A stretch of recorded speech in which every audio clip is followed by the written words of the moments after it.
Hi guys, this is Cece here from Cece Sharing Space. In this space, we share views and information on self-development and relationship building. Please subscribe to my channel and click on the notification button and to receive notifications for the new videos. And also, don't forget to click on the like button. Enjoy, thank you.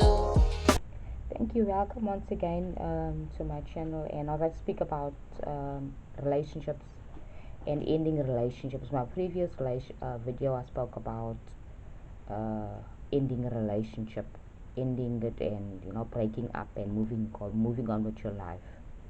Most people don't try and avoid these type of things, even if they're in an unhealthy relationship.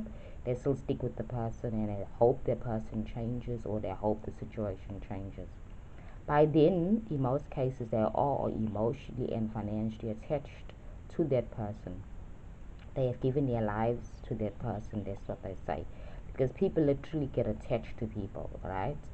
For reasons, for emotional reasons, and also for money. I'm not talking about marriages per se, because in most cases, marriage is basically the same thing. Then people say, till death do us apart. So the question is here, in a marriage, is it healthy for you to stay in a marriage that's not unhealthy, that you're not happy in, or just to keep to your vows? Because remember that in that when you were marrying that person, there was conditions that were set, that person will take care of you, that person will love you unconditionally. And when that person is no longer doing that anymore, do you have a choice to call it quits, to end the relationship? Yes, in the modern world, you do have a choice to end it. But then again, there's a lot of things you need to consider, because marriage is much more complicated than a normal, just straightforward relationship whereby you're living together and you're just having a relationship and not married, not committed legally and financially. And maybe you don't even have kids, so it makes it even less of a binding situation. So again, then people end up being in marriages and relationships for years, very very unhappy in those relationships, but because they committed, and they feel because of where they were brought up, their background, their culture, that they can't just walk away from this relationship. Right, I was in a relationship for 10 years with a person, and basically I stuck in that relationship because my culture, the way I was brought up, taught me that as a woman, I need to stick in that relationship, even if the relationship was not making me happy anymore. I had grown and I wanted something more. I wanted marriage. I wanted a total commitment from that person. I was looking forward to buying property with the person and building a life with that person. But unfortunately, that person didn't feel the same. And for many years, I hope that person's going to change his mind, that things will change and he will see life the way I see it. However, this is when I learned that we cannot convince another person to think the way we think. We cannot convince another person to think the way we think by committing to what we feel is life or good for life. Because when you think about your life, you think for your own conditions, right? You think about things that make you happy. You make decisions in line of what things make you happy. When you're in a relationship, there's two people. So I constantly spoke to the person. I constantly asked him up, constantly told him what I wanted, that this is what I want. I want to get married. I want to get married and have a husband, and I want to have a home where the two of us can work together and make a life together. But that person was not hearing it.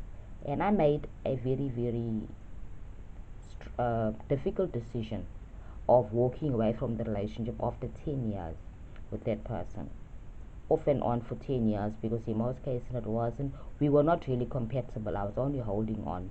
And the signs were there already. Because we kept on breaking up and making up, breaking up and making up, because there was issues, there were things, there were conditions that he was not fulfilling, and conditions that I was not fulfilling for him. However, we stuck in the relationship until I finally called it quits. And I think that if I never called it quits at that time, I will still be with that person. I will still be unhappy. So I decided that I will make myself happy and take control of my life. and I decided that I'm going to call it quits. And because I knew what I wanted in life, and I knew I'm going to get it. So I called it quits, and the person was not happy, but that was not important, because the person was being told long before we broke up that I was not happy in the relationship, that I wanted something more. So when a person understands that you want something more and is not willing to give you that thing, is not willing to move to another dimension in your relationship, you have the right to walk away. For me, it was straightforward and it was simple because there was no children attached in our relationship. There was no children. We didn't have any kids. So I just had to walk away. And that was the best decision I made in my life.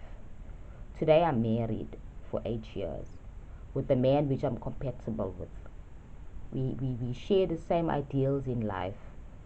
We are together because we make each other happy, in the sense that all our needs are met in the relationship. My husband's needs are met, my needs are met, so we're happy in the relationship. However, this may change because in marriages and relationships and in life in general, people change and people evolve. People then become different. They want different needs. They have different desires in life. And when that does happen, again, one has to be willing to acknowledge the change and willing to notice that there's now change in their life. So you either have the choice to adapt to that change with your partners now wanting another type of lifestyle, and you don't want that lifestyle. You need to now compromise or decide to quit, to leave the relationship.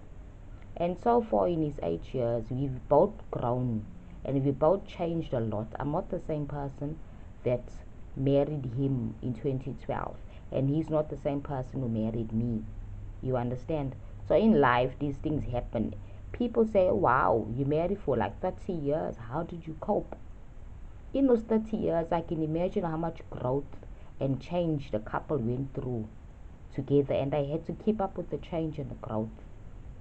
In most cases, people in those long relationships of marriage of 30 years, they have children, and those children also play a kind of a binding glue.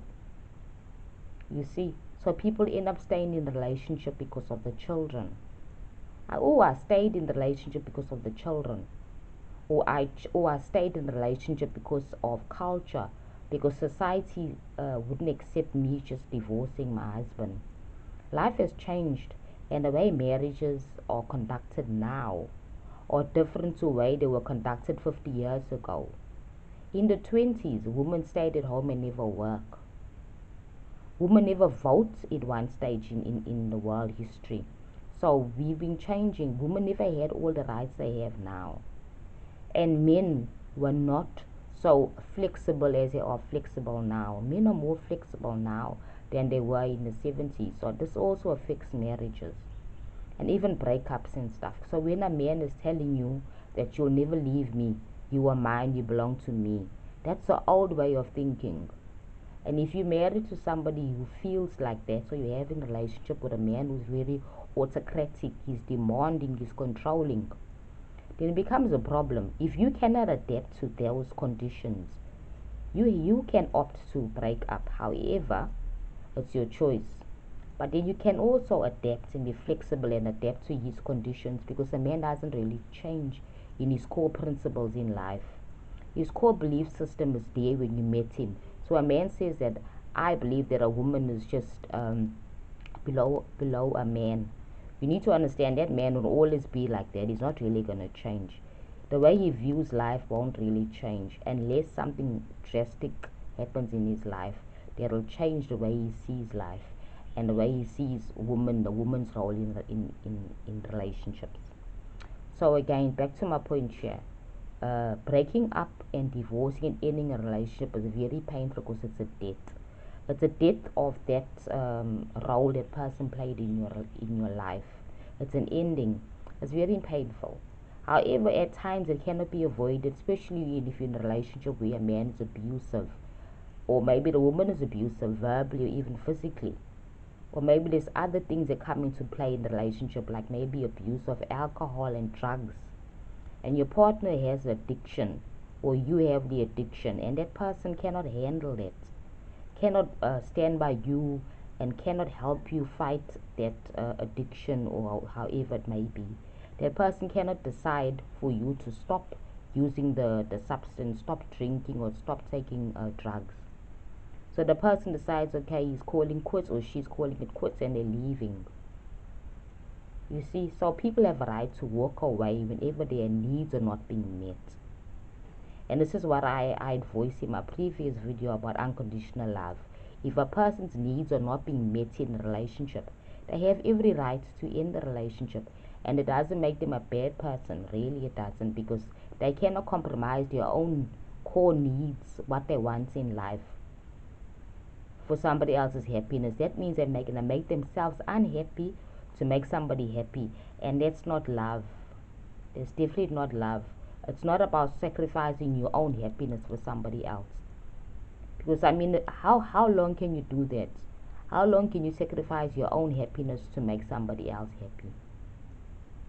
That whole idea in the world about people sacrificing themselves and their needs and happiness for somebody else, for me, I don't buy it. I don't think it's a healthy way of living.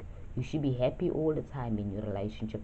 You should have some challenges, yes, but you should also be mostly, but predominantly, very happy in your relationship, very content with what you have in your relationship, and very able to work through everything in your relationships. Yeah, anyway, this is food for thought. Think about it. Think about your marriage, and remember that your partner, your husband, will not be the same person the next 5 years from now. They will change, even you will change. And when that happens, what will you do? Will you bend accordingly, or will you say you're calling it quits? It's up to you, though, because everything is a choice in life. And I keep on saying that. And people think they are forced to do certain things. You're not forced to do anything that you don't want to do. In a relationship, in a job, in life in general, you have a choice. And sometimes the choices can be painful and difficult, but you still have a choice. Okay, thank you so much for tuning into my video. I hope it was helpful, and I hope it gave you some information. So thank you.